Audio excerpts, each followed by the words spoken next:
तो चलिए फ्रेंड्स, आज हम लोग लेकर आए हैं क्लास 12 वालों के लिए दोस्तों केमिस्ट्री का यहाँ पे इंटरमीडिएट एग्जामिनेशन 2023 वालों के लिए जितने भी छात्र एग्जाम देने वाले हैं दोस्तों, यहाँ पे अंत तक सभी देखना। बहुत ही सारे इंपॉर्टेंट क्वेश्चंस लेकर आया हूँ, ठीक है। एक केमिस्ट्री रसायन विज्ञान का दोस्तों यहाँ पे काफ़ी सारे इंपॉर्टेंट क्वेश्चंस लेकर आया हूँ। टोटल 70 ऑब्जेक्टिव रहेंगे, जिसमें से आपको 35 का जवाब देना है दोस्तों। 20 रहेंगे आपको लघु उत्तरीय, जिसमें से आपको 10 का जवाब देना है। 6 रहेंगे आपको दीर्घ उत्तरीय, जिसमें से 3 का जवाब, मतलब दोगुने विकल्प के साथ क्वेश्चन आएंगे, ठीक है। फुल मार्क्स आपको 70 रहेंगे। इसी तरह का आप लोग को प्रश्न पत्र देखने को मिलेंगे, तो अंत तक सभी देखिएगा। बहुत ही वीवीआई क्वेश्चंस यहाँ पे सारे सिलेक्ट किए हुए हैं, ठीक है। वीडियो को लाइक कर लीजिए दोस्तों, कमेंट कर दीजिएगा, शेयर कर दीजिएगा वीडियो को, और चैनल को सब्सक्राइब करके बेल आइकन को प्रेस कर देना, ताकि हम लोग न्यू वीडियो लेकर आऊँगा नोटिफिकेशन दोस्तों आपको मिल जाया करेगी, ठीक है। और भी काफ़ी सारे क्वेश्चंस का प्रैक्टिस सेट करना चाहते हैं तो ये ऑफिशियल वेबसाइट है इसी चैनल का, जाके आप लोग प्रैक्टिस सेट कीजिए। लाखों छात्र यहाँ से डेली दोस्तों प्रैक्टिस सेट करते हैं हर एक सब्जेक्ट का, तो जाके आप लोग भी प्रैक्टिस सेट कीजिए। काफ़ी सारे इंपॉर्टेंट क्वेश्चंस भी यहाँ पे सिलेक्ट करके डाले हुए हैं, ठीक है। तो चलिए हम लोग यहाँ पे स्टार्ट करते हैं। पहला प्रश्न केमिस्ट्री का दोस्तों, अंत तक सभी देखना, बहुत ही भी है। पहला प्रश्न है यहाँ पे कि निम्नलिखित में से कौन विद्युत का सुचालक है। क्या कहा गया दोस्तों, निम्नलिखित में से जो है कौन है विद्युत का सुचालक। Which of the following is a good conductor of electricity. Magnesium है, गैलियम है दोस्तों, या फिर कॉपर, या फिर इनमें से सभी। देखिए मैग्नीशियम, गैलियम, कॉपर, ये सारे आपको विद्युत का सुचालक माने जाते हैं। तो ऑप्शन नंबर क्या हो जाएगा, एक का डी करेक्ट हो जाएगी, ठीक है। इनमें से सारे magnesium, gallium, copper, option number all of these, याद रखिएगा। सेकेंड नंबर है कि निम्नलिखित में से कौन सा एक सेमीकंडक्टर पदार्थ है। Which of the following is a semiconductor, अर्धचालक पूछा गया है। तो देखिए अर्धचालक की अगर बात करेंगे दोस्तों तो सिलिकॉन होगा, ठीक है ना। सिलिकॉन आपका सही उत्तर हो जाएगा, एक दो का एक करेक्ट हो जाएगा। सिलिकॉन आपका सेमीकंडक्टर है, अर्धचालक पदार्थ है, ठीक है ना, अर्धचालक। तो ऑप्शन नंबर किसके साथ चलना है, एक के साथ चलना है, सिलिकॉन, ठीक है। एंटीमनी हो गया, ये सारे अर्धचालक है, सेमीकंडक्टर। थर्ड नंबर प्रश्न देखते हैं कि निम्नलिखित में से कौन सी सांद्रता इकाई ताप पर निर्भर नहीं करती है। सामान्यता, मोलरता, मोललता, या फिर इनमें से सभी। देखिए दोस्तों इसका सही उत्तर हो जाएगा मोललता। क्या हो जाएगा, मोलालिटी पे जो है निर्भर नहीं करती है। तो ऑप्शन नंबर क्या हो जाएगा, 3 का सी करेक्ट हो जाएगी। चलिए अगला प्रश्न देखते हैं हम लोग। थोड़ा सा फास्ट करते हैं दोस्तों, ताकि आप लोग प्रैक्टिस से ज़्यादा से ज़्यादा कर सको। फोर्थ नंबर है कि सोडा वाटर क्या है। देखिए सोडा वाटर जो होता है ना, ये जल में CO2 गैस का विलयन कहलाता है सोडा वाटर। तो what is soda water, solution of CO2 gas in water. Option number एक के साथ चलना है, फोर्थ का ए। नेक्स्ट प्रश्न देख लेते हैं हम लोग, 5 नंबर। कहा गया कि लोहे को जंग लगने से बचाने के लिए निम्नलिखित में से किसका प्रयोग किया जाता है। देखिए लोहे को जंग लगने से बचाने के लिए जो उपयोग किया जाता है वो PbO2 जैसे कंपाउंड का यहाँ पे उपयोग किया जाता है। तो ऑप्शन नंबर क्या हो जाएगा, यहाँ पे बी करेक्ट हो जाएगी। पूछा गया प्रश्न था सेम टू सेम, याद रखना है। 6 नंबर भी पूछा गया है कि लोहे पर जंग लगने से बचाने के लिए निम्नलिखित में से कौन आवश्यक है। तो देखिए दोस्तों जंग लगने के लिए बोला गया है, न कि जंग लगने से बचाने के लिए, ठीक है। पहले था जंग लगने से बचाने के लिए 5th नंबर में, यहाँ पे बोला कि जंग लगने के लिए। तो मोस्ट एयर जो होता है ना, ये दोस्तों उपयुक्त है लोहे पर जंग लगने को लगाने के लिए, ठीक है। तो आर्द्र वायु याद रख लीजिएगा, मोस्ट एयर। ऑप्शन नंबर यहाँ पे 6 का भी बी करेक्ट हो जाएगी। अगला प्रश्न देख लेते हैं, 7 नंबर। कहा गया है दोस्तों यहाँ पे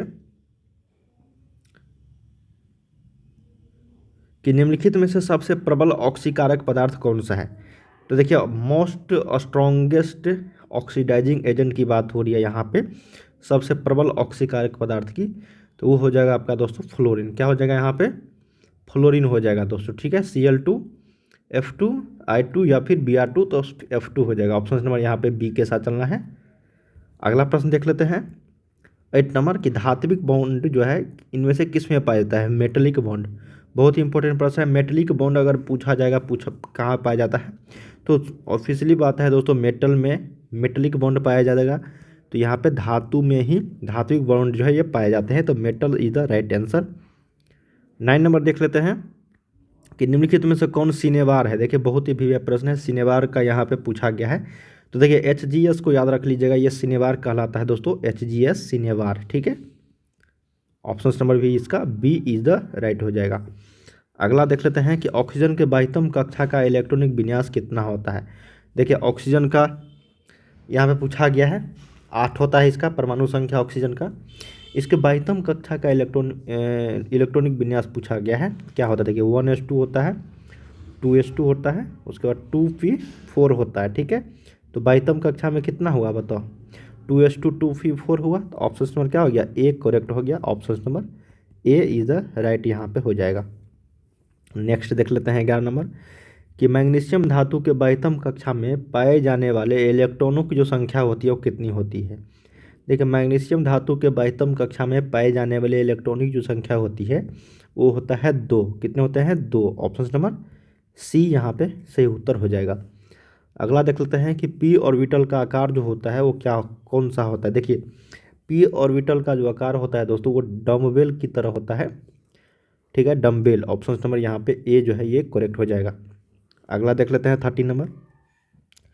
कहा गया है कि निम्नलिखित में से किसे कास्टिक सोडा जो है कहा जाता है। कास्टिक सोडा की बात करेंगे हम लोग।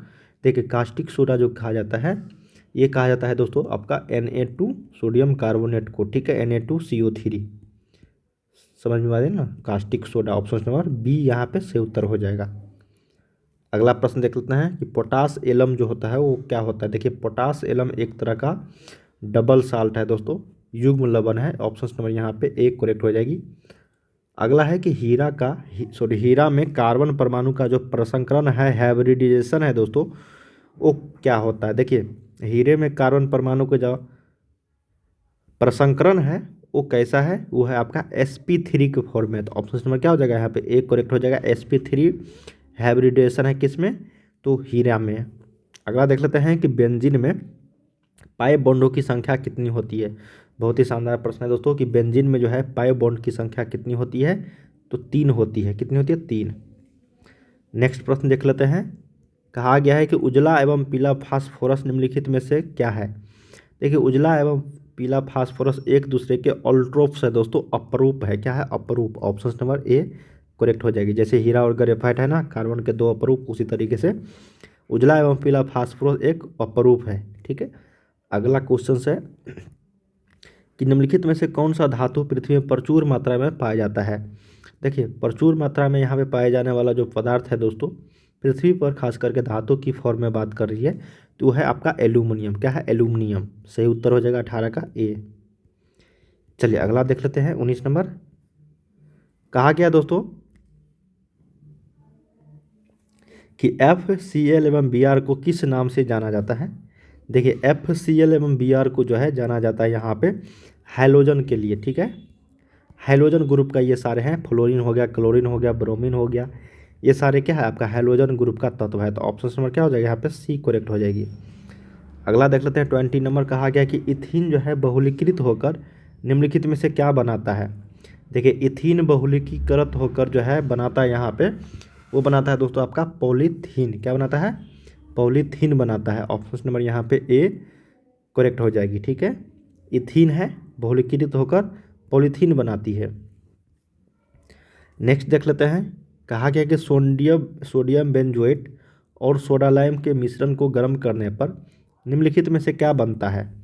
देखिए सोडियम बेंजोएट और सोडा लाइम के मिश्रण को अगर गर्म करेंगे तो वो बनेगा आपका बेंजीन। क्या बनेगा, बेंजीन, ठीक है। उसके साथ बनता है दोस्तों यहाँ पे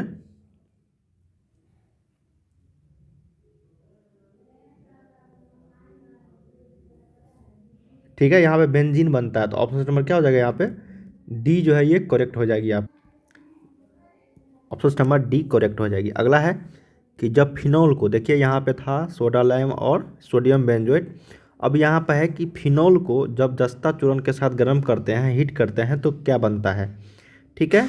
देखिए बेंजीन बनता है, मीथेन बनता है, इथेन, या फिर जिंक फेनॉक्साइड। देखिए जिंक ऑक्साइड बनता है। क्या बनता है, जिंक ऑक्साइड, ठीक है।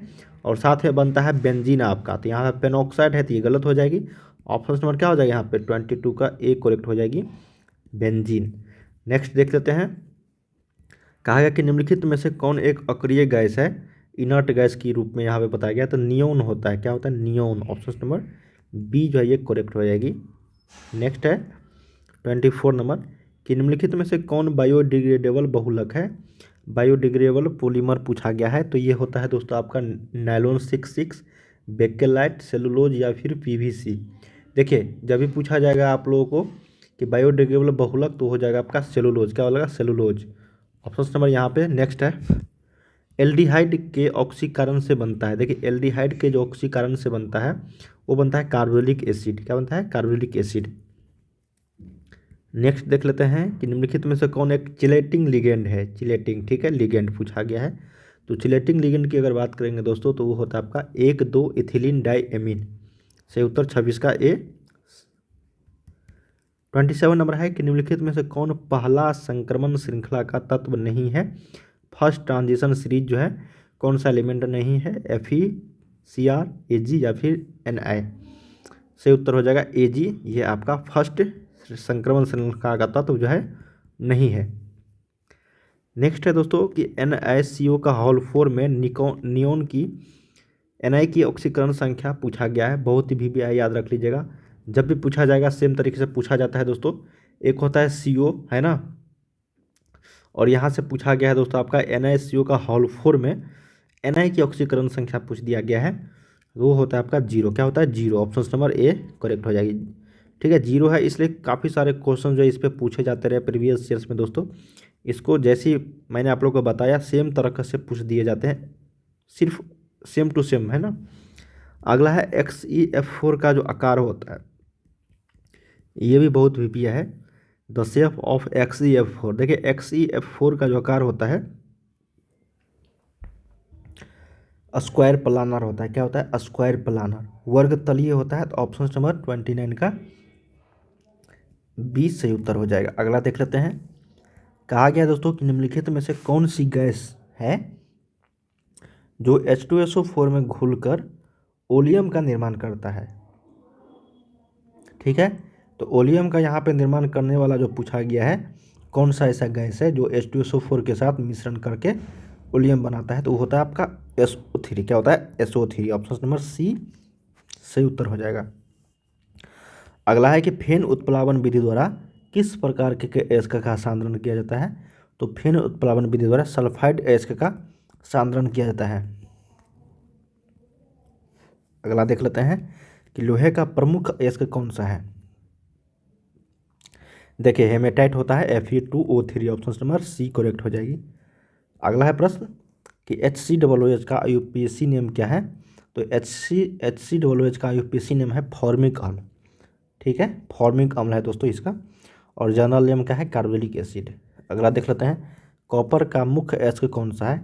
तो कॉपर का अगर मुख्य अयस्क की बात करेंगे हम लोग तो ये कॉपर पायराइट हो जाएगा। क्या हो जाएगा? Copper pyrite. Option number A correct answer हो जाएगी। अगला है कि ग्लूकोज निम्नलिखित में से किस प्रकार का कार्बोहाइड्रेट है। देखिए मोनोसैकेराइड है ग्लूकोज। तो ऑप्शन नंबर ए के साथ चलना है 35 का ए। दोस्तों हम लोगों ने यहाँ पे टोटल 35 क्वेश्चंस किए हैं आप सभी के लिए।